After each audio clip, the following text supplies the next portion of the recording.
Hi everyone, ನಾನು ನಿಮ್ಮ ಕನ್ನಡ ಕುವರಿ Prema. Welcome back to my channel. ಇವತ್ತು ದಮ್ ವಾಂಗಿಬಾತ್ ಹೇಗೆ ಮಾಡೋದು ಹಾಗೂ ಅದಕ್ಕೆ ಯಾವ ಯಾವ ಇಂಗ್ರೀಡಿಯೆಂಟ್ಸ್ ಬೇಕು ಅಂತ ನೋಡೋಣ ಬನ್ನಿ. ಈ ವಾಂಗಿಬಾತನ್ನು ಈ ವಿಧಾನದಲ್ಲಿ ಮಾಡಿದ್ರೆ ತುಂಬ ರುಚಿಯಾಗಿರುತ್ತೆ. ಹಾಗಾದರೆ ಹೇಗೆ ಮಾಡೋದು ಅಂತ ನೋಡೋಣ ಬನ್ನಿ. ನೀವಿನ್ನೂ ನನ್ನ ಚಾನಲ್ನ ಸಬ್ಸ್ಕ್ರೈಬ್ ಮಾಡಿಲ್ಲ ಅಂದರೆ ಕೂಡಲೇ ಮಾಡಿ. ಜೊತೆಗೆ ಈ ವಾಂಗಿಬಾತ್ ಪೌಡರನ್ನು ಕೂಡ ನಾನು ಪ್ರೀವಿಯಸ್ ವಿಡಿಯೋದಲ್ಲಿ ಅಪ್ಲೋಡ್ ಮಾಡಿದ್ದೀನಿ, ತಪ್ಪದೆ ನೋಡಿ. ಜೊತೆಗೆ ಡಿಸ್ಕ್ರಿಪ್ಷನ್ ಹಾಗೂ ಪಿನ್ಡ್ ಕಮೆಂಟ್ನಲ್ಲಿ ಲಿಂಕ್ ಇರುತ್ತೆ, ಚೆಕ್ ಮಾಡಿ. ನೋಡಿ, ಈ ದಮ್ ವಾಂಗಿಬಾತ್ ಮಾಡೋದಕ್ಕೆ ಯಾವ್ಯಾವ ಪದಾರ್ಥಗಳು ಬೇಕು ಅಂತ ನೋಡ್ತಾ ಹೋಗೋಣ ಬನ್ನಿ.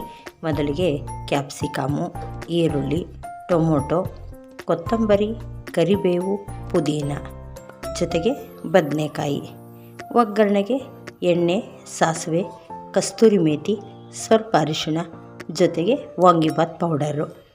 ಇದಕ್ಕೆ ಮುಖ್ಯವಾಗಿ ಅಕ್ಕಿಯನ್ನು ನಾನು ಬಾಸುಮತಿ ಏನು ಅಗತ್ಯ ಇಲ್ಲ, ನಾವು ದಿನ ಉಪಯೋಗಿಸೋಂಥ ಸೋನಾ ಮಸೂರಿ ಅಕ್ಕಿಯನ್ನೇ ಉಪಯೋಗಿಸ್ತಾ ಇದ್ದೀನಿ.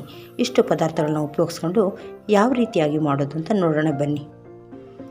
ನೋಡಿ, ಮೊದಲಿಗೆ ನಾನು ಸ್ಟವ್ ಹಚ್ಚಿ ಕುಕ್ಕರ್ ಇಟ್ಟಿದ್ದೀನಿ. ಈ ದಮ್ ವಾಂಗಿಬಾತ್ ಆಗಿರೋದ್ರಿಂದ ನಾವು ಕುಕ್ಕರಲ್ಲೇ ಮಾಡಬೇಕಾಗುತ್ತೆ. ಹಾಗಾಗಿ ಅದಕ್ಕೆ ಅಗತ್ಯವಿರುವಷ್ಟು ಎಣ್ಣೆ, ಒಂದು ಅರ್ಧ ಬೌಲಷ್ಟು ಎಣ್ಣೆಯನ್ನು ಸೇರಿಸ್ಕೊಂಡಿದ್ದೀನಿ. ಈ ಎಣ್ಣೆ ಚೆನ್ನಾಗಿ ಬಿಸಿಯಾಗಲಿ. ನೋಡಿ, ಎಣ್ಣೆ ಬಿಸಿಯಾಗಿದೆ. ಈಗ ನಾನು ಅದಕ್ಕೆ ಸಾಸಿವೆ ಮತ್ತು ಕಸ್ತೂರಿ ಮೇಥಿಯನ್ನು ಸೇರಿಸ್ಕೊತೀನಿ. ಸಾಸಿವೆ ಸ್ವಲ್ಪ ಸಿಡಿಲಿ. ನೋಡಿ, ಸಾಸಿವೆ ಸಿಡಿತಾ ಇದೆ. ಈಗ ಇದಕ್ಕೆ ಕಸ್ತೂರಿ ಮೇಥಿಯನ್ನು ಸೇರಿಸ್ಕೊತೀನಿ. ಇದು ಕಸ್ತೂರಿ ಮೇಥಿ ಫ್ಲೇವರ್ಗೋಸ್ಕರ ಹಾಕ್ತೀವಿ, ಬಾತು ಒಳ್ಳೆ ಫ್ಲೇವರ್ ಬರುತ್ತೆ ಅಂತ. ಜೊತೆಗೆ ಇನ್ಯಾವ ಸ್ಪೈಸಸ್ಸು ಸೇರಿಸೋಗಿಲ್ಲ, ಏಕೆಂದರೆ ಪೌಡರ್ಗೆ ನಾನೆಲ್ಲವನ್ನು ಸೇರಿಸಿದ್ದೀನಿ. ಹಾಗಾಗಿ ಕಸ್ತೂರಿ ಮೇಥಿ ಒಂದು ಸಾಕಾಗುತ್ತೆ. ಈಗ ಈರುಳ್ಳಿಯನ್ನು ಸೇರಿಸ್ಕೊಳ್ಳೋಣ.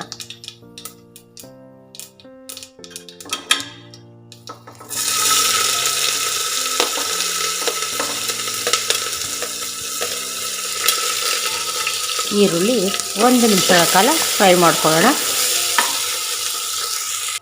ನೋಡಿ, ಈರುಳ್ಳಿ ಸ್ವಲ್ಪ ಫ್ರೈ ಆಗಿದೆ. ಈ ಟೈಮ್ನಲ್ಲಿ ನಾನು ಪುದೀನವನ್ನು ಸಹ ಸೇರಿಸ್ಕೊತಾ ಇದ್ದೀನಿ. ಅದಕ್ಕೂ ಒಂದು ಮಿಕ್ಸ್ ಕೊಡಿ. ಇವೆಲ್ಲ ಒಗ್ಗರಣೆಗೆ ಹಾಕೋದ್ರಿಂದ ಫ್ಲೇವರ್ ತುಂಬ ಚೆನ್ನಾಗಿ ಬರುತ್ತೆ. ಜೊತೆಗೆ ಈ ಟೈಮಲ್ಲೇ ನಾವು ಕ್ಯಾಪ್ಸಿಕಮ್ ಮತ್ತು ಟೊಮೊಟೊವನ್ನು ಒಟ್ಟಿಗೆ ಸೇರಿಸ್ಕೊಳ್ಬೋದು.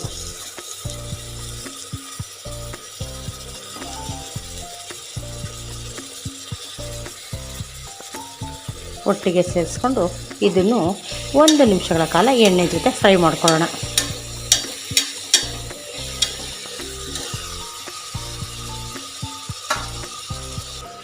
ನೋಡಿ, ಇದೆಲ್ಲ ಸ್ವಲ್ಪ ಎಣ್ಣೆಯಲ್ಲಿ ಫ್ರೈ ಆಗ್ತಾಯಿದೆ. ಈಗ ನಾನು ತೊಗೊಂಡಿರೋಂಥ ಬದನೆಕಾಯಿ ಕೂಡ ಸೇರಿಸ್ಕೊತಾ ಇದ್ದೀನಿ.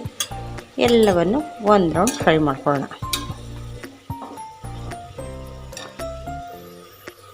ನೋಡಿ, ಈ ಒಂದು ಟೈಮಲ್ಲಿ ನಾನು ಕರಿಬೇವನ್ನು ಸಹ ಸೇರಿಸ್ಕೊತೀನಿ.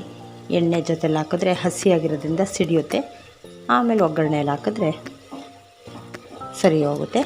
ಎಲ್ಲವನ್ನು ಒಂದು ಮಿಕ್ಸ್ ಮಾಡಿ. ನೋಡಿ, ಎಲ್ಲ ಎಣ್ಣೆ ಜೊತೆ ಸ್ವಲ್ಪ ಫ್ರೈ ಆಗಿದೆ. ಈ ಟೈಮಲ್ಲಿ ನಾವು ಪೌಡರ್ಗಳನ್ನ ಸೇರಿಸ್ಕೊಳ್ಳೋಣ. ಸ್ವಲ್ಪ ಅರಿಶಿಣ ಪುಡಿ ಸೇರಿಸ್ತಾ ಇದ್ದೀನಿ. ಜೊತೆಗೆ ನಾನು 1.5 ಗ್ಲಾಸ್ನಷ್ಟು ಅಕ್ಕಿಯನ್ನು ತೊಗೊಂಡಿದ್ದೀನಿ.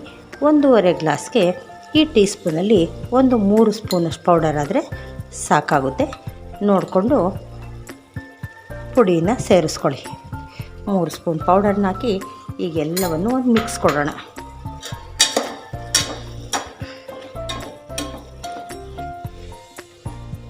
ನೋಡಿ, ಎಲ್ಲವನ್ನು ಒಂದು ಮಿಕ್ಸ್ ಕೊಟ್ಟು ಈಗ ಅಗತ್ಯವಿರುವಷ್ಟು ನೀರನ್ನು ಸೇರಿಸೋಣ. ನೋಡಿ, ಪೌಡರ್ನ ನಾವು ಮನೆಯಲ್ಲೇ ಮಾಡಿಕೊಂಡ್ರೆ ಎಷ್ಟು ಕಲರ್ಫುಲ್ಲಾಗಿರುತ್ತೆ. ಹಾಗಾಗಿ 1.5 ಗ್ಲಾಸ್ ಅಕ್ಕಿಗೆ ನಾನು 3 ಗ್ಲಾಸಷ್ಟು ನೀರನ್ನ ಸೇರಿಸ್ಕೊತಾ ಇದ್ದೀನಿ.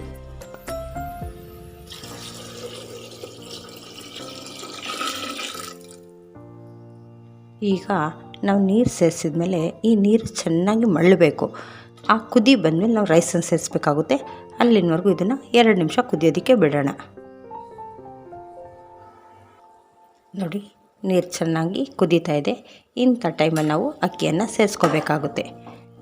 ಈಗ ನಾನು ತೊಗೊಂಡಿರೋಂಥ ಅಕ್ಕಿಯನ್ನು ಸೇರಿಸ್ಕೊತಾ ಇದ್ದೀನಿ.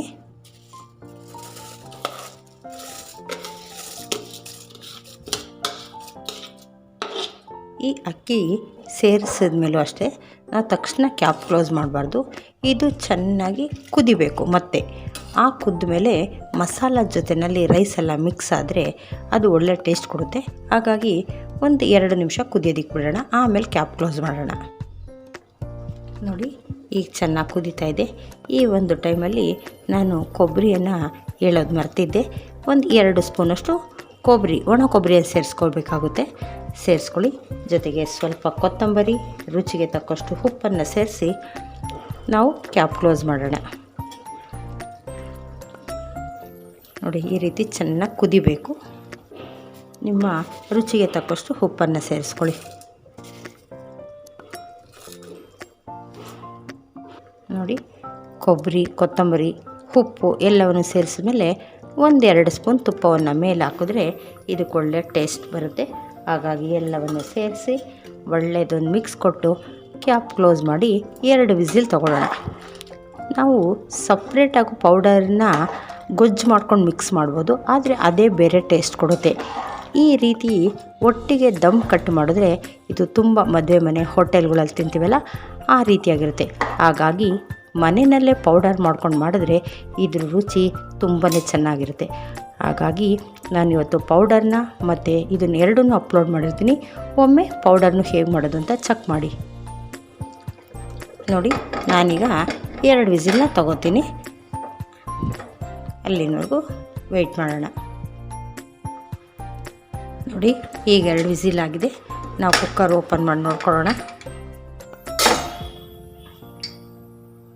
ನೋಡಿ ಎಷ್ಟು ನೀಟಾಗೆಲ್ಲ ರೆಡಿಯಾಗಿದೆ. ಈಗ ಇದಕ್ಕೆ ಒಳ್ಳೆಯದೊಂದು ಮಿಕ್ಸ್ ಕೊಟ್ಟರೆ ನೋಡಿ ಎಷ್ಟು ಉಡಿಯಾಗಿ ಎಷ್ಟು ಕಲರ್ಫುಲ್ಲಾಗಿದೆ ಅಂತ ನೋಡ್ತಾ ಇದ್ದೀರಲ್ಲ. ಈಗ ದಮ್ ವಾಂಗಿಬಾತ್ ಸವಿಯಲು ಸಿದ್ಧವಾಗಿದೆ. ನಾನಿವಾಗ ಇದನ್ನು ಮಿಕ್ಸ್ ಮಾಡಿಕೊಂಡು ಸರ್ವಿಂಗ್ ಬೌಲಲ್ಲಿ ತಗೋತೀನಿ. ನೋಡಿ ರುಚಿಕರವಾದಂತಹ ದಮ್ ವಾಂಗಿಬಾತ್ ಸವಿಯಲು ಸಿದ್ಧವಾಗಿದೆ. ಈ ವಾಂಗಿಬಾತು ನಾವು ದಮ್ಮಲ್ಲಿ ಮಾಡೋದ್ರಿಂದ, ಕುಕ್ಕರಲ್ಲಿ ಮಾಡೋದ್ರಿಂದ ಪ್ರತಿ ಹಗ್ಲಿಗೂ ಮಸಾಲ ಅಂಟಿರುತ್ತೆ, ತುಂಬ ಟೇಸ್ಟ್ ಚೆನ್ನಾಗಿರುತ್ತೆ. ಹಾಗಾಗಿ ಈ ರೀತಿಯಾಗಿ ಒಮ್ಮೆ ಮಾಡಿ ನೋಡಿ, ನೀವೆಲ್ಲರೂ ಇಷ್ಟಪಟ್ಟು ತಿಂತೀರ. ಜೊತೆಗೆ ಈ ವಾಂಗಿಬಾತ್ ಪೌಡರ್ ಹೊರಗಡೆ ತರೋದಕ್ಕಿಂತ ಮನೆಯಲ್ಲಿ ಮಾಡಿದ್ರೆ ಅದು ಇನ್ನೂ ಅದ್ಭುತವಾಗಿರುತ್ತೆ. ಹಾಗಾಗಿ ತಪ್ಪದೆ ವಾಂಗಿಬಾತ್ ಪೌಡರು ಮತ್ತು ಮಾಡುವ ವಿಧಾನ ಎರಡನ್ನು ನೋಡಿ. ಹಾಗಾಗಿ ನಿಮಗೆಲ್ರಿಗೂ ಈ ರೆಸಿಪಿ ಇಷ್ಟ ಆಗಿದೆ ಅಂತ ಭಾವಿಸಿದ್ದೀನಿ. ಇಷ್ಟ ಆದರೆ ಲೈಕ್, ಶೇರ್, ಸಬ್ಸ್ಕ್ರೈಬ್ ಮಾಡೋದನ್ನ ಮರಿಬೇಡಿ. Thank you.